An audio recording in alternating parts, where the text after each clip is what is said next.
नमस्कार दोस्तों, जैसा कि आप लोगों के ध्यान में आ गया होगा, शिक्षा मंत्रालय केंद्र सरकार के द्वारा माननीय जो मंत्री महोदय है रमेश पोखरियाल जी, कैबिनेट मंत्री, तो इनके द्वारा ये नोटिफिकेशन जारी किया गया है। इसमें जो सीटेट है उसकी पात्रता जो है वो बढ़ा दी गई है। पहले ये 7 साल था और अब इसको कर दिया है पूरे आजीवन। तो इसमें 2-3 बातें हैं कि रीट पर क्या प्रभाव पड़ेगा, क्या रीट जो है वो भी आजीवन होगी। तो इसमें देखो, एक तो इसमें खास बात ये रही है कि 2011 से इसको प्रभावी कर दिया है, यानी 2011 पहली जो सीटेट हुई थी उससे लेके और अब तक जितनी भी हुई है उन सभी का प्रमाण पत्र मान्य कर दिया है। जिनको 7 साल हो गए थे ना, इनवैलिड हो गया था और हो सकता है लोगों ने सर्टिफिकेट कहीं गुम कर दिया हो, फेंक दिया हो, उनका भी मान्य कर दिया है। ठीक है। दूसरी बात कि राज्य सरकारों से भी देखो यहाँ पे कहा गया है कि जो स्टेट गवर्नमेंट है या जो केंद्र शासित प्रदेश है तो उनको भी इस पर जो है एक्शन लेना चाहिए और एक जो कुछ नए टीटी प्रमाण पत्र जारी करने चाहिए। क्योंकि जिन लोगों ने 2011 में किया, 14 में, अब मान लो राजस्थान में 3 साल ही वैलिड था, तो वो तो 14 में वैलिडिटी खत्म हो गई।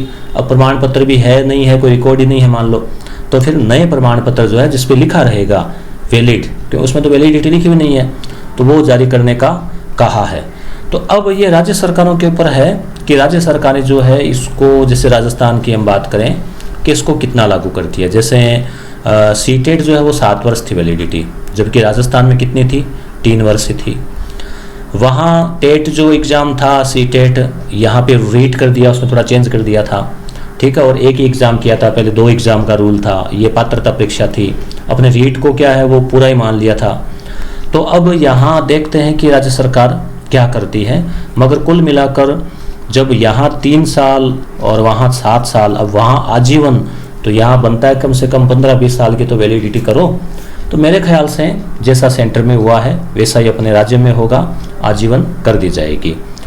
अब इसमें यह रहेगा कि विद्यार्थियों का रहेगा कि जिनके मान लो परसेंटेज किसी भर्ती में ज़्यादा आते हैं, किसी में कम आते हैं, क्योंकि पेपर भी ज़रूरी नहीं कि हर बार एक सा ही हो, तो वो सारी चीज़ें तो इसमें खैर रहेगी। क्योंकि जैसे नेट है तो नेट एक बार पास करते हैं तो आजीवन रहती है, तो हिसाब से तो ये 2011 से ही हो जाना चाहिए था ऐसा। मगर अब सरकार है कुछ ना कुछ सोच समझ के अलग अलग पॉलिसी बनाती है। तो ये इन्फॉर्मेशन थी और रीट पर इसका निश्चित रूप से प्रभाव वो तभी पड़ेगा जब राज्य सरकार इससे कोई नोटिफिकेशन निकालेगी और निश्चित रूप से जल्दी जो है इसका निकल जाएगा। अभी जो आने वाली रीट बढ़ती है तो ये अब विद्यार्थियों के मन में आएगा कि भाई इसको फिर हम दें कि नहीं दें। अगर मान लो पहले से अच्छे नंबर आ रखे हैं तो ये सारी स्थितियाँ आप जल्द ही गवर्नमेंट क्लियर करेगी, कुछ ना कुछ नोटिफिकेशन निकाल के, तभी क्लियर हो पाएगी। आप अपनी तैयारी पे ध्यान जारी रखें। धन्यवाद।